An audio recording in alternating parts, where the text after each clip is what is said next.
a lot. It's a lot. I can hook you up. No.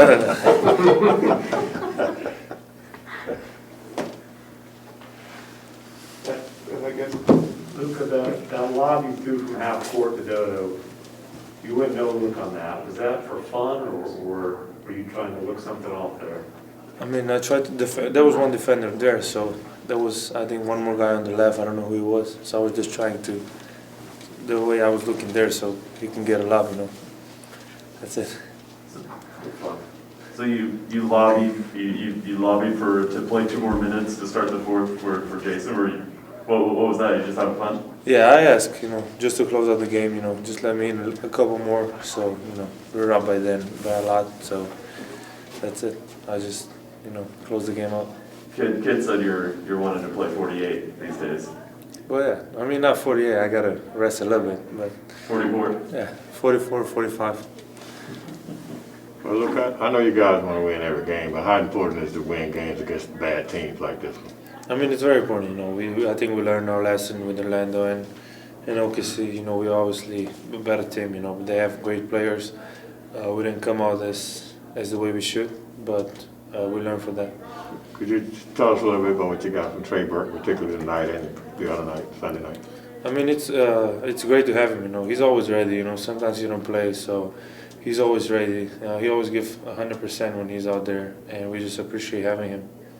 Luka, we didn't get to talk to you after last game, but was it nice not having 5 fouls to deal with for like this entire second half this time? Yeah, I mean, those were some, I don't know what to say, but some fouls weren't fouls, but especially in third, you can't call that a 5th foul.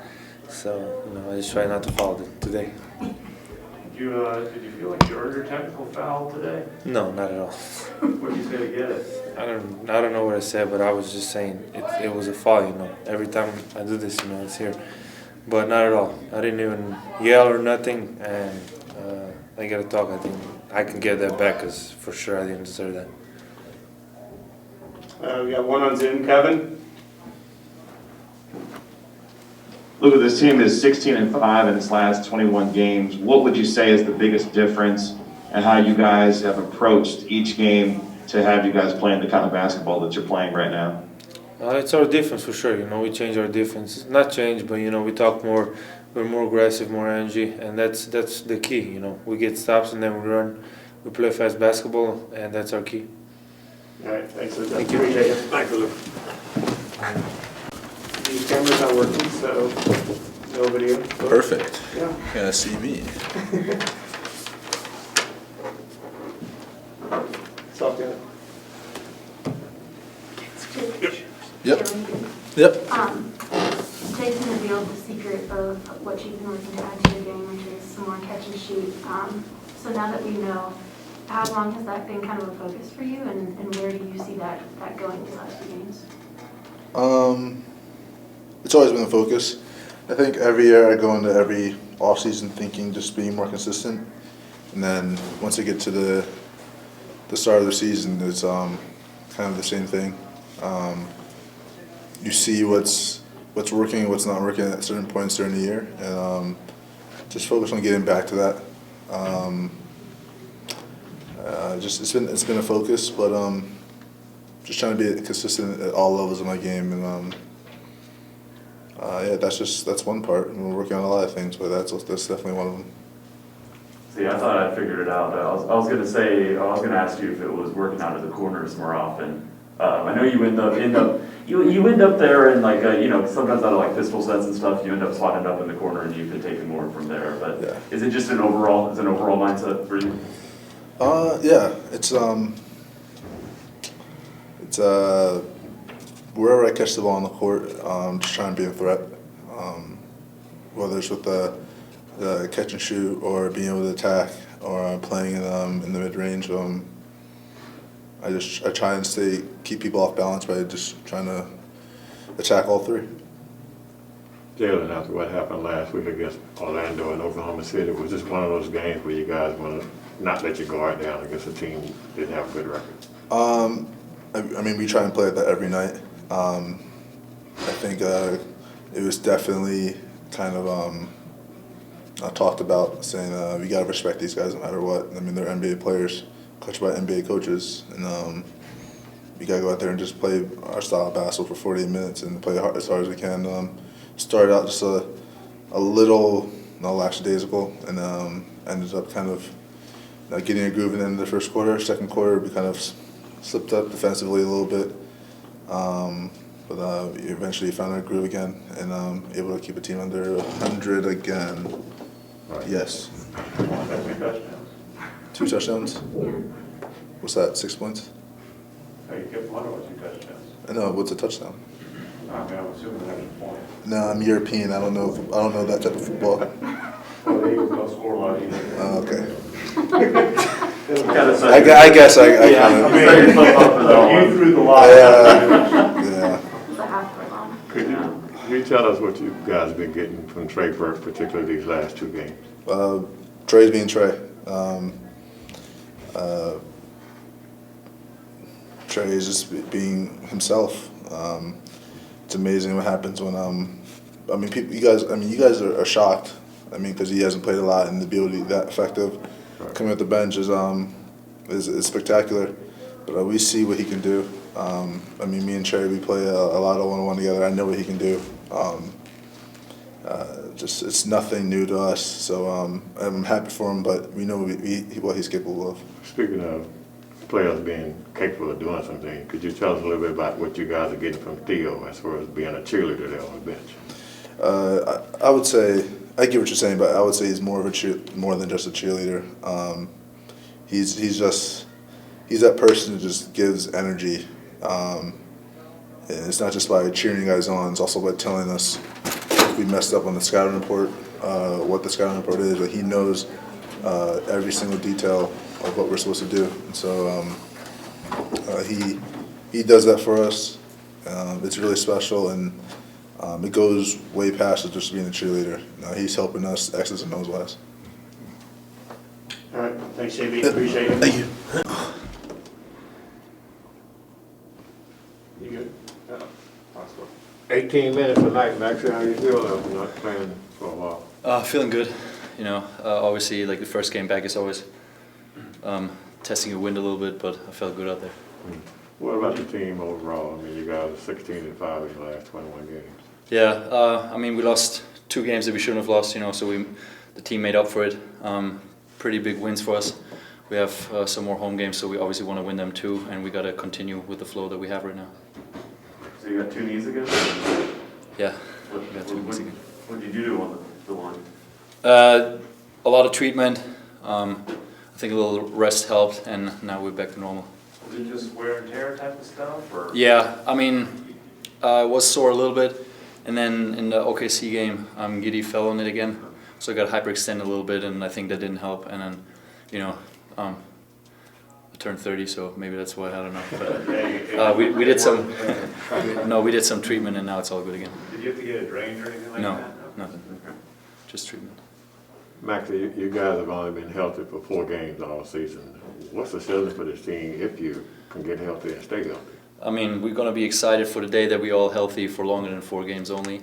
But we have a lot of potential. I think for a lot of the first half of the season, we didn't really show up offensively, or we didn't show what potential we have, and we still have room to improve there. But we've shown that we are a good defensive team, and we can be a lot better. And that gives us a chance to win all the time. Like I said at multiple times, if we continue getting better on offense, it will help us obviously. But the defense is the key for us right now.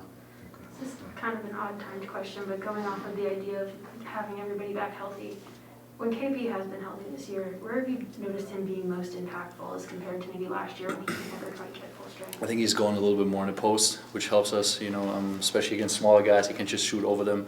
And, he's just another guy that spaces the floor. So even if he doesn't get the shot, the possession, he spreads out the defense and gives the guards more room to penetrate. So I think that's where he showed up a lot more. And I would say also on the defensive end, he's doing a better job this year again. He's back to himself again, and it's good to see. I know how it feels to be out with like injuries or small stuff all the time. So I'm just happy for the times when he has been healthy, and I hope he comes back soon again. Could you talk about how valuable a guy like Theo is, the way he's over there encouraging you guys and cheerleading and standing up during the whole game like he's Yeah. a coach? I mean, I don't know if you guys or how much you guys see, but he's the energy, 24/7 practice in the weight room, no matter where, on the sideline. He's always cheering for everybody. He's always in a good mood, getting energy, positive, positive feedback to everybody. So he's like kind of like the motor for the team, even though he's not playing. Yeah. Do you feel more pressure to hit a shot when it's Luka throwing you some crazy no look? Because you finished the one layup you had. It was off a pretty good Luka feed. Yeah, I mean, when I'm open, I just try to shoot my shot. I don't think if the pass was crazy or not, but sometimes when he goes down or like dribbles into the paint and then all of a sudden there's a crazy pass coming, I'm like, wow, how did he see that? Like in the moment when you shoot it, but the pressure on the shot would be the same. You open, you gotta let it fly. Good. Thank you, guys. Thanks, Matthew. Appreciate it. Thanks, guys. Sorry about the camera. How you doing? Trey, what's the challenge for you, when you set so many games and all that, to come out there and they expect you to produce and then you go out there and produce? Remember who I am as a player. It's easy to do that for a week or two, but after it goes for a certain amount of time, you start to question, like, dang, is it me? You know what I mean? So, but I know the coaching staff trusts me and knows what I can do. So, it's an individual challenge, really, and I'm not the only guy that goes through it. I think, though, being on a few teams where I've had to, sit at times, I've learned how to stay ready, stay prepared. I always talk about it, when, I do have big games after not playing. But it's the nights after practice coming in. It's the early mornings before practice getting work in. It's just a habit on a daily basis that, start to come out when the opportunity presents itself. Along with faith, believing in who I am, believing, what I can do out there on the court, what I can bring. And also my teammates, they want the best for me. Every time I go out there, don't be nobody else, be you, be aggressive. And that's encouraging for me. Trey, you all have one of the getting into the trade deadline on Thursday. Jason mentions that focus is a big thing around this time of year and that teams can tend to get distracted or off kilter. How have Jason and the staff kind of approached that with you guys? Is it something that they discuss? Is it something they reinforce? Or is it just kind of... No, it's definitely an area of emphasis for sure right now. Not only is the deadline right around the corner, All-Star break is too. It's very easy around this time of the year to relax. It's just sometimes human nature. Very easy to just kind of be like, we're in fifth, we're in fourth right now. Let's bullshit around right now and warm-ups, you know what I mean? That leads over to the game. I think, with the team we have, we're a little bit of a younger team on paper. And, the way we approach warm-ups, before the game, the way we approach warm-ups at halftime is very, very important, very critical. And that's something that me as a vet, I'm starting to realize. So I try to, keep guys, focused and concentrated regardless of what the scoreboard says. Speaking of focus and concentrate, what did you guys learn after those losses last week to Orlando and Oklahoma City? I think we learned a lot from it. We started out really well in Orlando, shooting the ball good, but sometimes that's not good for us. If we're shooting the ball well on offense, we tend to let up on defense. But when we allow our defense to pretty much determine how our offense is, we're a totally different team. I feel like we can play with anyone in the league when we're really locked in on the defensive end, 1 through 5, and that's going to be our challenge going forward. Jason, just talk about the way you guys just dominated almost from start to finish. Kind of a perfect game, so to speak. Yeah, I think we learned from, the past. We can't take anybody lightly.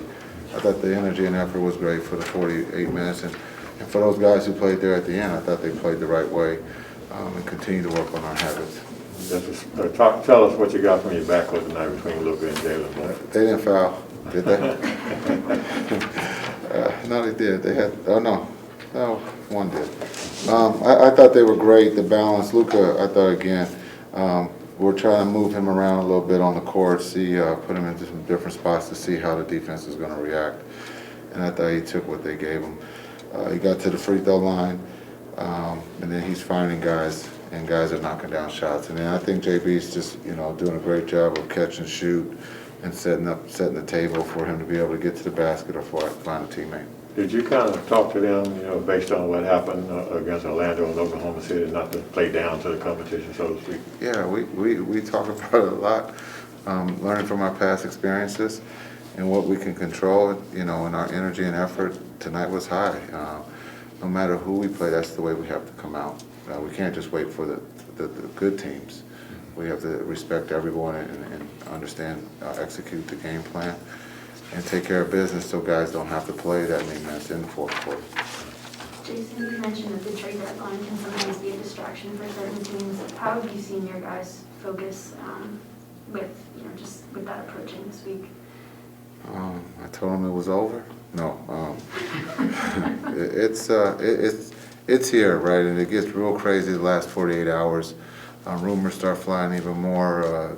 Trades start to take place. So I thought, again, the guys aren't paying attention to that.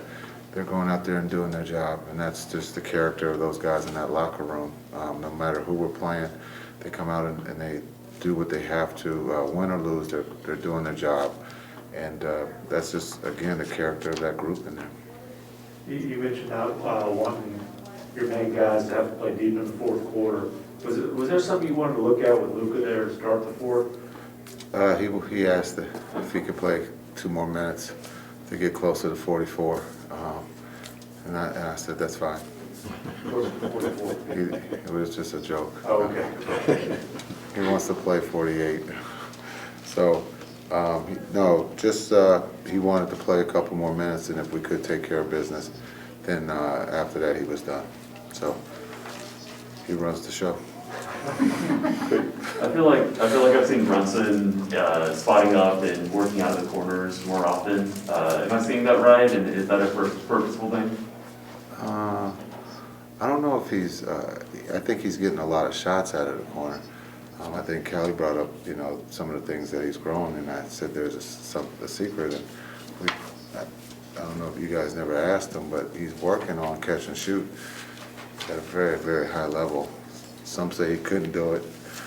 Some say he could, and so he's. And then it makes the game so easy for him because now they don't close out. You catch and shoot, and if you do, you're at the mercy of what he does best, and so it's a beautiful thing to watch. Do you give him a number of threes you want him trying to get up per game? Do you guys ever talk about volume? No. I tried that once with a player back when threes weren't popular, and they thought, shooting 4 was good enough. So I try not to put a number in someone's head because then they're thinking about, did I get to 8? Did I get to 10? Instead of just taking the shots that present themselves, good shots. And again, it's a great question because of the way the 3 is used now. The more 3 attempts you get, probably the better chance of winning. But I think for any of guys like Luka, guys who can catch and shoot, it just makes you a little bit faster and be able to get to your mid-range or to your floater. And that's what I think Brunson is doing at a high level now. He's added, to catch and shoot, so it's going to be hard to guard him. If he passes one up that, is that something you get on him about? No, I trust him. He's a quarterback. He sees it. He's playing. I'm not, and so the trust level is high. Yeah, I don't get on anybody. I try to tell them whatever you see. I see things differently. They see things differently. But trying to keep things simple and improving as we go here, as the break comes to an end. And then we'll talk about those things. What can we get better at as a team and individually? Is it shooting more threes? Again, I think we've shot the same amount of threes that we had early in the season. It was just, they were bricks. And right now they're starting to, go in for us. They look a lot better when they go in. Oh, they feel better too. Could you describe what you've got out of Trey Burke, particularly these last 2 games? Trey, we said all the great things about him last time, and now he comes back and does it again for us. He's getting minutes. We've kind of put him ahead of Frank right now. Not because of anything Frank has done, but we need to see, you know, TV in that situation, and he's taking full advantage of it, and he's playing at a high level for us. How difficult is that to sit so long and not knowing when you're going to play it in to come out and produce like that? That's a great question for him. Unfortunately, I sat when I knew I couldn't play no more, so it's got to be hard. It's got to be hard. But that just shows that, again, the coaches and TB and the rest of the guys who don't play a lot of minutes are working on their game when they have the time, and they'll work on it tomorrow. We got a couple on Zoom. Landon, go ahead. Hey, Jason, Luka has 10-plus assists in each of his last 7 games, longest streak of his career. Talk about his ability to share the ball with teammates making shots right now, and do you know who has the franchise record at 8 games? Yeah, I think I know who holds the record. That would be Dirk. Dirk holds all the Mavs records. Even if it's not true, they're going to pencil him in there. So, and then Luka's playing, I think, again, quarterback he's making all the right reads. He's finding his teammates. It's a great balance. Guys are getting wide open shots, and so that's amazing what he's done in such a short career of the things that he's doing. And he'll break that record. If Dirk owns it, he'll break it. So that's kind of cool. But I don't know who owns the record: Derek Harper or Brad Davis. Maybe you. I wasn't here long enough. I think you were here 8 games at one point. I must have threw the ball to Dirk a lot. Last one, Kevin Gray. Hey, Coach, this team back on December 29th was 16-18, and since then you guys have won 16 out of your last 21. What did you learn most about this group and their ability to put that start behind them and now see them playing some of the best basketball that they've played this season? Yeah, I think it's not about the wins and losses. It's really about adapting to the atmosphere. We've been, we didn't shoot the ball straight. We're learning a new system.